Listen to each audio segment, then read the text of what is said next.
What's going on, family? This is Scrapbook Boxing Museum of the Forgotten Fisticuffs series. I want to take a look at a very good middleweight who happened to be champion by the name of George Chip. George Chip took the title away from Frank Klaus on October 11th, 1913. George Chip was born August 25th, 1888 in Scranton, Pennsylvania. He had good fights over Jeff Smith. Jeff Smith was a middleweight, dynamite fighter out of New Jersey. He would fight Jack Dillon, who turned out to be a light heavyweight champion. Fascinating. Leo Florian Hook, another dynamite fighter. So I want to look into his career a little deeper right here on the Museum of the Forgotten Fisticuffs series. Now, as I said, George Chip was born August 25th, 1888 in Scranton, Pennsylvania. Scranton, Pennsylvania held a lot of fighters, a lot of good fighters. He weighed 158 pounds. He was a middleweight. He stood 5 foot 8 inches and was managed by Jimmy Dime.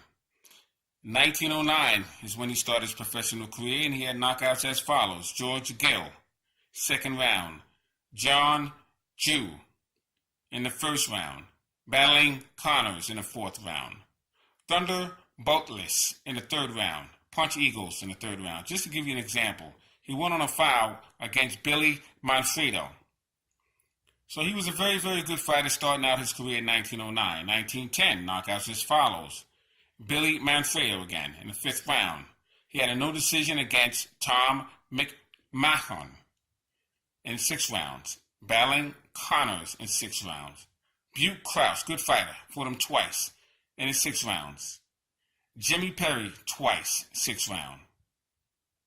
1911, January 25th, he would fight Jack Dillon. And Jack Dillon, they would call the Giant. He wound up becoming light heavyweight champion of the world. Fought him in Dayton, Ohio, and lost to him in 15 rounds. February 10th, Jack Morgan. Jack Morgan, Indianapolis. He would knock him out in 10 rounds. March 14th, Jack Fitzgerald. Pittsburgh, Pennsylvania. No decision in 6 rounds. April 13th, George Jackson. Newcastle, Pennsylvania. He would knock him out in 3 rounds. April 28th, he would face Jack Dillon again. And they would have a no contest or no decision in 10 rounds. And, they had a lot of no decisions at that time. Various reasons as to why. But you're going to find a lot of those no decisions in that era. Jack Abbott, May 15th. No decision in 6 rounds. September 16th, Leo Florian Hook. Philadelphia, Pennsylvania, no decision in 6 rounds. Jack Abbott, Jack Dillon, George K.O. Brown, and Joe Gorman. He was able to finish up the year with these fighters. He had a knockout over George Gorman. Joe Gorman was a good fighter, December 18th, 1911. Knocked him out in 5 rounds. And then he would have another knockout against Jack Albert in Pittsburgh, Pennsylvania. He would KO him in 6 rounds. That would be on October 21st, 1911. 1912, he would have a full year, as you can see here. Starting in January 1st against Buck Krause, fought him twice. January 1st, January 22nd, both in Pittsburgh, no decisions, 6 rounds. Jack Dillon, like I said, he was light heavyweight champion. Pittsburgh, Pennsylvania, no decision in 6 rounds. That fight took place February 10th in 1912. Walter Coffey, good fighter. I have careers on all these fighters that I'm looking at so far. February 13th, Rochester, New York. He would knock him out in 3 rounds. Jeff Smith, dynamite fighter. February 20th, 1912, Thornton, Rhode Island. He would lose to him in 15 rounds. Jeff Smith fought Harry Greb and others. He was a fantastic fighter. February 28th, Battling Simpson, Johnstown. No decision in 10 rounds. I'm just going to skim through here. As you can see, he would face Kid Clark, Columbus, Ohio. He would have a 10-round no decision over him. Kid Wagner, Eastern Pennsylvania, 10-round no decision. Leo Florian Hook, Lancaster, Pennsylvania, no decision in 6. Jack Dillon, Indianapolis, no decision in 10. Tim O'Neill, twice, Pittsburgh, Pennsylvania, and twice, 6-round no decisions. George Kid Clark, Pittsburgh, Pennsylvania, knocked him out in 6 rounds. Jack Dillon, Pittsburgh, Pennsylvania, no decision in 6 rounds. George K.O. Brown, Syracuse, New York, no decision in 10 rounds. Jack Dillon again. So he fought Jack Dillon plenty of times here. Patty Slavin was a good fighter. Youngstown, Ohio, knocked him out in 7 rounds. K.O. Brennan, Buffalo, New York, no decision in 10 rounds. K.O. Brennan fought Jack Dempsey and others. He was a good fighter. 1913, January 4th, Tommy Galvin, Pittsburgh, Pennsylvania, no decision in 6 rounds. Howard Morrow, January 20th, 1913, Syracuse, New York, no decision in 10 rounds. Pete Miller, no decision in 6 rounds. Fort Him, February 11th of 1913. As you can see here, he's consistently fighting Jack Dillon. Jack Dillon, once again, wound up becoming light heavyweight champion. Fascinating. Youngstown, no decision in 12 rounds. Now, on October 11th, as I stated earlier, 1913, he would face Frank Klaus, who would become middleweight champion of the world, through the victory of Frank Klaus. This was Pittsburgh, Pennsylvania. He knocked him out in 6 rounds. And he won the middleweight champion of the world. November 15th, Leo Florian Hook, Philadelphia, Pennsylvania, no decision in 6 rounds. December 23rd, he would have a rematch against Frank Klaus in Pittsburgh, Pennsylvania. He would knock him out in 6 rounds. 1914. So that goes to show you the character of George Chip. Now, George Chip had a brother by the name of Joe Chip. Wasn't as good as him, but he was also a pretty decent fighter. George Chip was the best fighter of the family. April 6th, Al McCoy, who would become middleweight champion of the world with a defeat of George Chip. Knocked him out in 1 round, the very first round. Flattened him. Lost middleweight title. April 14th, George K.O. Brown. No decision in 12. April 21st, Leo Florian Hook, Youngstown, Ohio. He lost him in 12 rounds. He would fight Bill Murray twice. July 4th and September 30th, both in San Francisco, both knockouts. One was in the 15th and one was in the 4th. Very good comeback. Jimmy Clabby, good fighter. November 6th, Daly City, California. He would lose to him in 20 rounds. Now, as you can see here, the amount of fights that they're having per year, and they're going 20 rounds and 10 rounds, and these are actually fights. They're not exhibitions. These are fights. So you got to give them credit for their ability to withstand being in the ring with another man that often and for that many rounds per year. Jack McCarron, Philadelphia, Pennsylvania, no decision in 6 rounds. That's February 20th, 1915. I'm just going to scroll down. I want you to take a look at a lot of these opponents that he is facing. March 22nd, Jimmy Clabby. Like I said, he was a good fighter. Grand Rapids, Michigan. No decision in 6 rounds. Al McCoy, fighter that he lost to. April 6th, New York. No decision in 10 rounds. Jim Clabby, April 27th, in Wisconsin. No decision in 6 rounds. And as I go down the line here, he would face Harry Gleb October 18th. Pittsburgh, no decision in 6 rounds. The fight took place in 1915. Jeff Smith, the same year. December 7th, Boston. He lost on a foul in 7. December 16th, knockout Baker. Scranton, Pennsylvania. He knocked him out in 3 rounds. Frank Lockley, Boston. He defeated him in 9 rounds, and the referee stopped the fight, declared no contest. So even though he defeated him in 9 rounds, he stopped it and declared a no contest. And that's just what was going on at that time. There was a lot of fights where fighters were supposed to win and things didn't go right, so the referee had to jump in and make sure that the fighter didn't get knocked out, the fighter that was supposed to win. You know, that crazy stuff like that. 1916, January 8th, Silent Martin, Brooklyn, New York. No decision in 10 rounds. Al McCoy, Brooklyn, New York. No decision in 10 rounds. That fight took place January 20th. And I'm just scrolling down here. June 26th, Harry Gleb, Newcastle. No decision in 10 rounds. Fascinating. September 30th, Les Darcy, another good fighter, Sydney, Australia. He was knocked out by Les Darcy in the 9th round. I'll show you Les Darcy. November 6th, Art McGurl, Melbourne, Australia. He knocked him out 14 rounds. Let me show you Les Darcy. So here you have Les Darcy. Like I said, Les Darcy was a fascinating fighter. He was in there with all of those old timers. He had a very good boxing style, able to handle himself.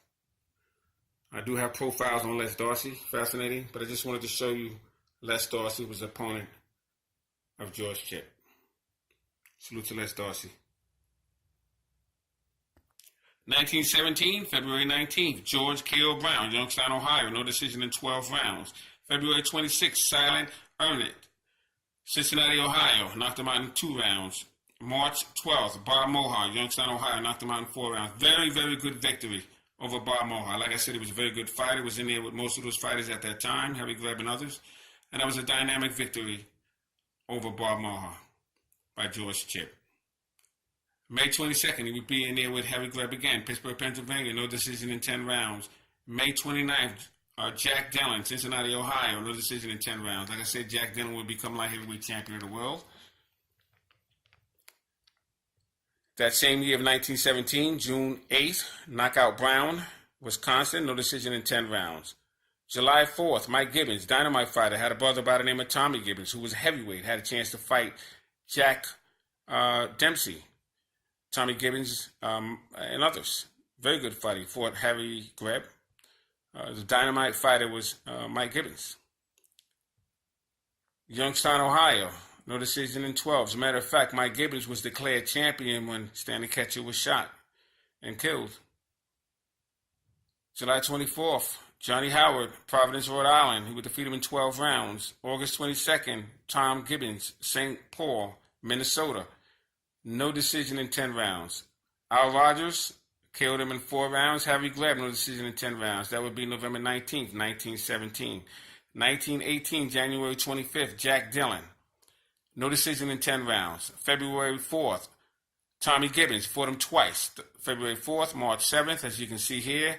One was in Pittsburgh, Pennsylvania. One was in Scranton, Pennsylvania. Both no decisions in 10 rounds. Young Joe Burrell, very good fighter, Philadelphia, Pennsylvania, no decision in 6 rounds. I have pictures and profiles of all these fighters, unable to show them to you at this point. I just wanted to give you an idea of the opponents that George Chip faced, and I can assure you these are very good fighters. 1919, January 31st, Mike Gibbons, once again, no decision in 10 rounds.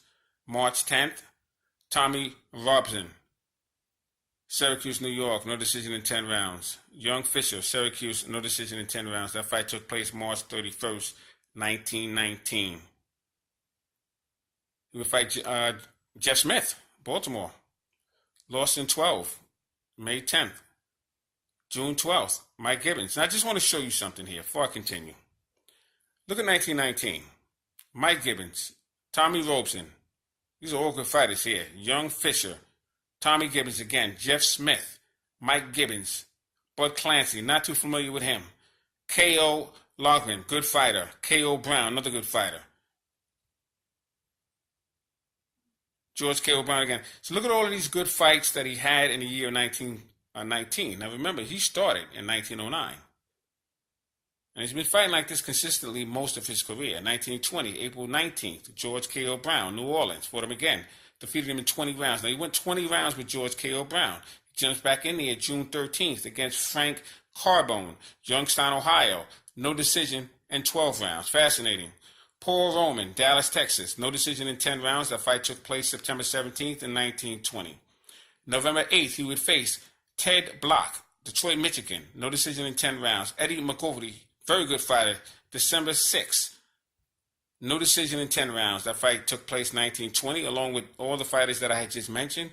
You got to take your hat off to him. 1921, January 7th.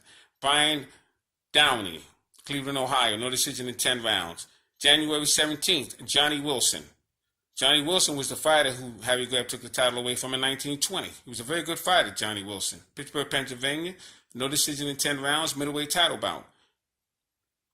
February 21st. Battling Ortega, New York, lost him in 15 rounds. Fascinating. So I just wanted to give you an idea of George Chip. As you can see here, George Chip fought phenomenal fighters. He was an outstanding fighter himself. He was middleweight champion, taking the title away from Frank Klaus on October 11th, 1913. So salute to him. I must place him in my Museum of the Forgotten Fisticuffs series. He was a dynamite fighter. And that's just the way it is. You know, you fight and you get in here. So this is Scrapbook Boxing Museum of the Forgotten Fisticuffs series. Salute to my subscribers. Salute to George Chip. All great fighters will never be forgotten on my channel. I just want to make an announcement. There's going to be a new channel coming out at the end of January. And I want you to look out for it. It's going to be myself,